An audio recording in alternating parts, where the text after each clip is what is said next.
Sebelum kita lanjutkan diskusi kita pemirsa, berikut kami ajak Anda untuk melihat skema dana yang bakal dikeluarkan oleh pemerintah terkait besaran tunjangan kendaraan perorangan pejabat. Ya pemirsa, total dana yang akan dikeluarkan mencapai lebih dari 161 miliar rupiah. Kita lihat grafik berikut ini.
Ya pemirsa, telah bergabung bersama kami di studio Berita 1 News Channel, Nono Sampono, anggota Dewan Perwakilan Daerah Republik Indonesia. Pak Nono, terima kasih bergabung bersama kami. Ya. Apa kabar, Jenderal?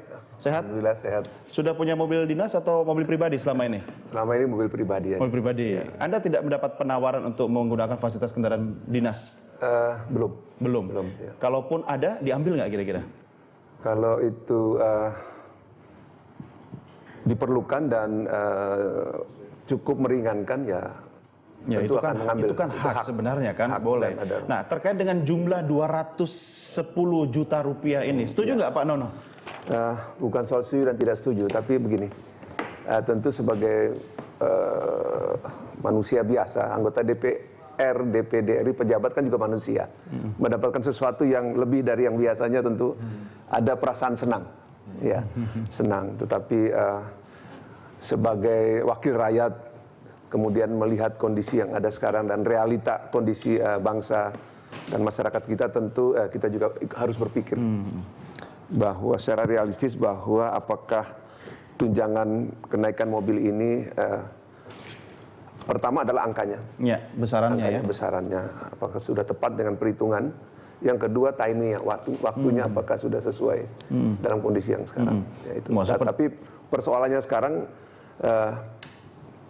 proses sudah sampai pada ujung di mana keluar Perpres. Iya. Itu persoalannya.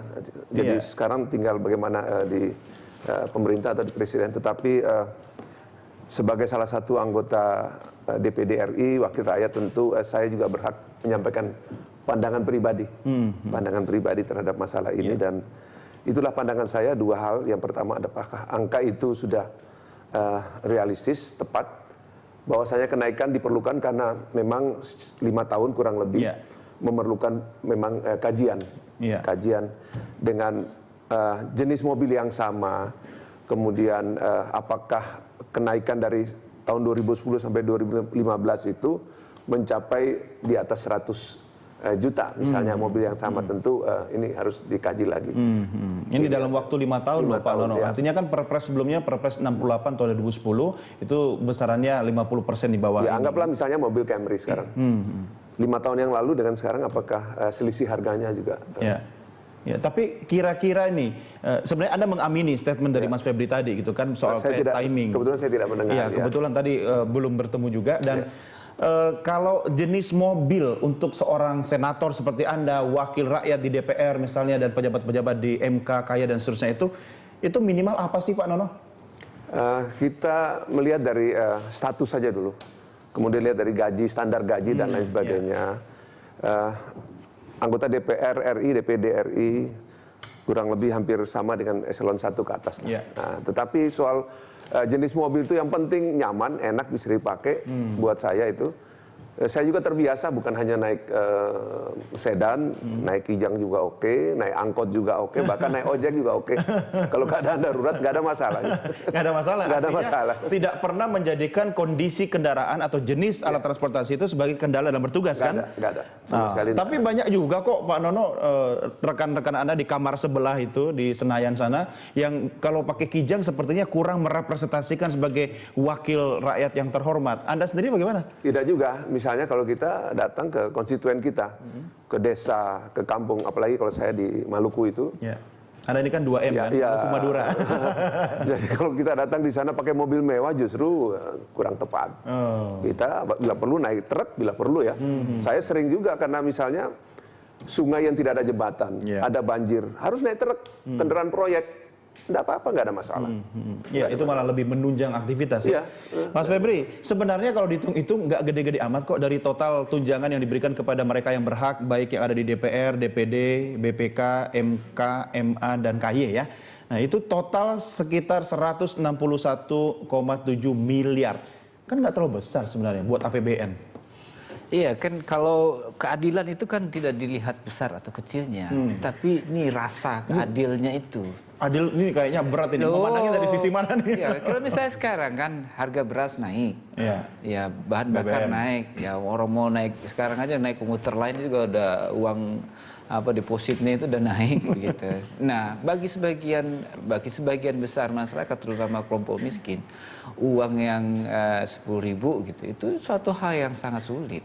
Nah, ini ada pejabat yang mendapatkan uang muka itu dengan mudah begitu. Nah, ini kan rasa. Enggak, ini kan cuma uang muka, artinya bukan dibeliin mobil dengan harga penuh begitu. Betul, ini apalagi begitu kan. Apalagi kalau dikasih penuh kan lebih gede lagi kan. Ini baru uang muka kan. Mas Febri, ya kan? Dengan bermaksud untuk biar seimbang karena tidak ada wakil pemerintah yang ada dalam studio kita hari ini.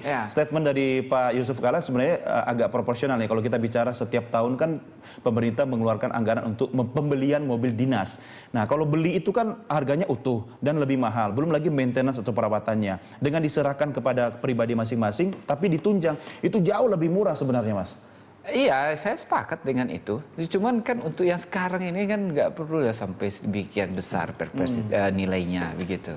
Ya nilainya jangan segitulah. Naik ya misalkan itu nggak usah naik ya, tetap segitu juga nggak apa-apa. Demi mempertimbangkan rasa keadilan di masyarakat dan itu saja begitu. Tapi kalau tetap segitu dapat mobil apa? Kalau segitu kan itu kan baru uang muka. DP aja misalnya kelas menengah berapa cc itu baru sudah dapat. Nggak, maksudnya nanti berat di cicilannya gitu loh. Cicilan kan tiap bulan juga dapat ya, tunjangan operasional kan ada di situ juga bisa. Nah, seperti yang Pak Nono sampaikan tadi itu kan yang penting itu kendaraan ini berjalan dengan baik, terus nyaman dan itu kan. Jangan sampai ketika kendaraan itu dipakai mogok di jalan gitu kan. Jadi ya ketika mau ada pertemuan dengan warga kemudian tidak bisa gitu gara-gara mobilnya kan sampai begitu. Nah, ini kan yang penting nih mobilnya bagus. Kalau misalkan ada uang muka bisa beli mobil baru gitu. Nah, yang selama ini kan banyak mobil-mobil pejabat dipakai sama anggota keluarganya, sama istrinya, sama anaknya begitu kan. Dia sendiri ketika bekerja pakai mobil pribadi begitu. Jadi kan menjadi pertanyaan juga, ini mobil dinas ini buat dia bekerja atau buat keluarga istri dan anaknya? Ya, namanya kan juga sayang keluarga. Nah, Anda belum jadi pejabat sih, Mas Febri. Iya harus nih. Mungkin kalau jadi anggota DPR beda kali. Oke, kita lanjutkan di segmen berikutnya, Bapak-Bapak sekalian. Kita break dulu. Pemirsa, kami segera kembali. Tetap bersama kami.